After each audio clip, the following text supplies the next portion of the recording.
Singtel has probably produced more video content in the last 12 months than we have in the last 5 years. Always on consumer, there isn't enough content out there. Partnerships around creation of content and partnerships with consumers, partnership with other brands, partnerships with publishers, etc. is definitely one trend. I think it's still a process where brands are figuring different ways out, whether it's user-generated content, whether they rely on different third parties to help them create the content. The other one was the real-time content. I was surprised that a lot of brands, though they like it, they're not really keen on doing stuff around real-time. A survey of the room showed that not a single person thought they would be doing real-time content on a 24-hour basis in the next 18 months. And we're talking about everybody here is in digital, keen on digital, and wants to push the envelope. It's all about making the sale, so all these efforts should go towards selling another unit of product.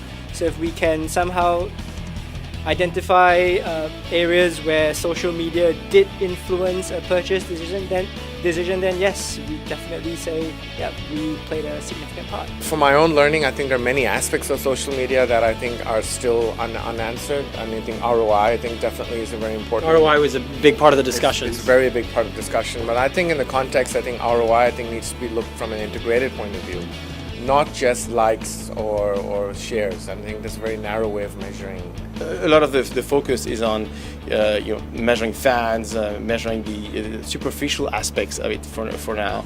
And I think what we've seen this morning is brands are turning into more and more a deeper question in terms of measuring what's the impact, the actual impact of content on how persuaded customers are, how much sales, how many sales are achieved, etc. One of the things that I think I'll remember the most is this whole idea that a lot of the investment is made on the creation of the content. Not a lot of thought is given to the distribution of the content that comes afterwards, the necessary part of it that comes afterwards.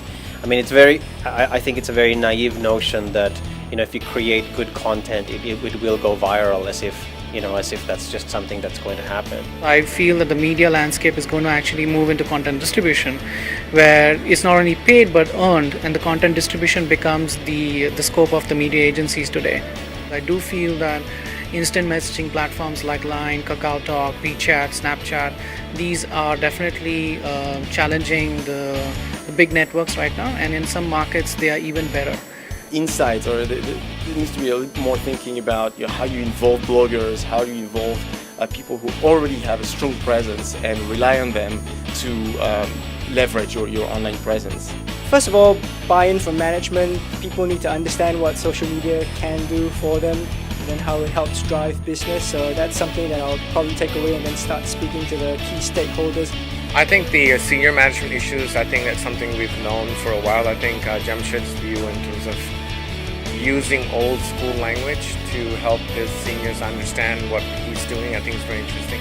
Thank you very much. Thank you so much, Thanks. Fasil.